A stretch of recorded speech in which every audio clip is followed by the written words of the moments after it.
Well, let's go to the Strait of Hormuz. On the phone with us, we have Nikolas Tsakos, a Greek ship owner, owner of one of the largest fleets of Greece, and he has a New York Stock Exchange company that is named TEN, T-E-N.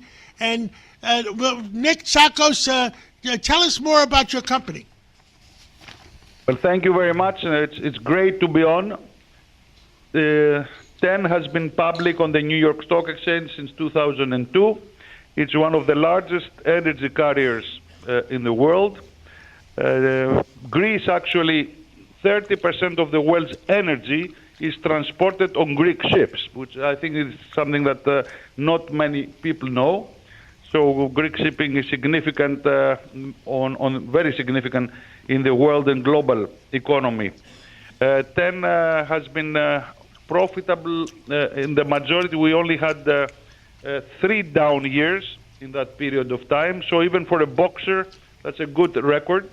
22 knockouts and just 3 losses.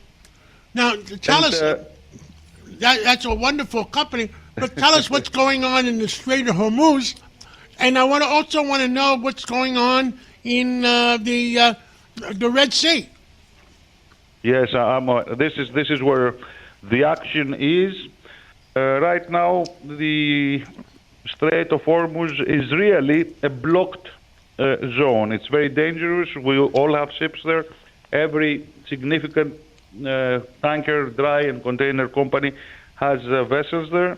There are right now about 600 vessels blocked and trapped in that part of the world, of which 230 are tankers, are vessels like the ones we operate, and 20 of them are LNGs. So I would say today, 250 million barrels of world's energy are blocked within the straits. This means that this is the carrying capacity of about a week for the total world consumption. So it's a very, very big number. It's very similar like having 10 to 20% of the world's aviation fleet grounded and not being able to fly. And of course, so in other words, at the Straits of Hormuz, you have all those boats almost in prison because they can't move. Exactly. I think the American expression is sitting ducks, and we have crew on them. Every ship has 20 to 30 crew members. The safety of our crew is very important to all of us. Today we had 3 more vessels being hit, as earlier in the morning out there. 25 vessels have been actually badly hit since the beginning of the war efforts. There are 10 tankers, 6 containers, 6 dry cargos, and then smaller supplying ships. So that's really quite a heavy amount of damage. Has the United States government offered you insurance or an escort service by the Navy?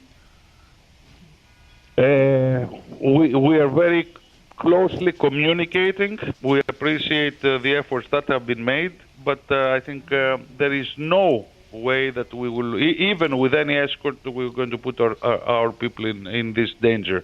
However, you mentioned the Red Sea before.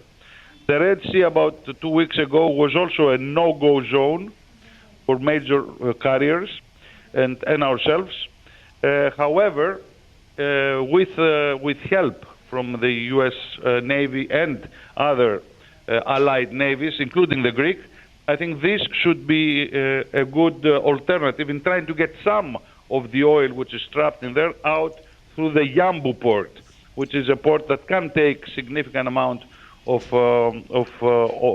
crude export from that port. So I think so far we had the Houthis, which is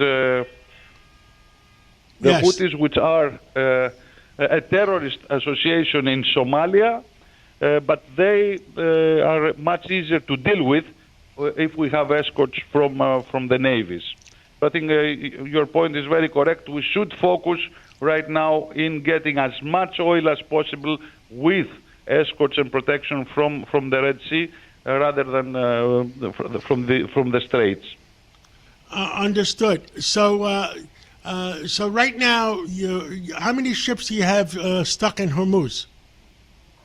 Well, in Hormuz right now we have 6 vessels, Yes. which are 5 tankers and 1 container, and we're taking measures to protect our seafarers and our crew as much as possible. Well, anything else you want to tell the American people? Well, I think that all effort has been made for I think from shipping companies to make sure we are like the floating pipelines in this big business of energy distribution. Right now, I would say we have the forgotten part is the human factor that is on board, and at least it's good that people are thinking of this of our seafarers and their well-being as we speak, and make sure that we as a company, together with other companies, are making every effort to be able to keep the supply chain as much and non-disrupted as possible. Well, thank you, Nikolas Tsakos. Thank you so much for informing all the American people, and I'm sure you'll be available if we need, if anything different happens. Yes, and thank you for giving us the chance, and looking forward to be able to ask any more questions, and hopefully we'll go to a much more peaceful and productive world very fast. Thank you so much, and we'll catch up with you again real soon. I hope your people stay safe. Thank you. Thank you, John.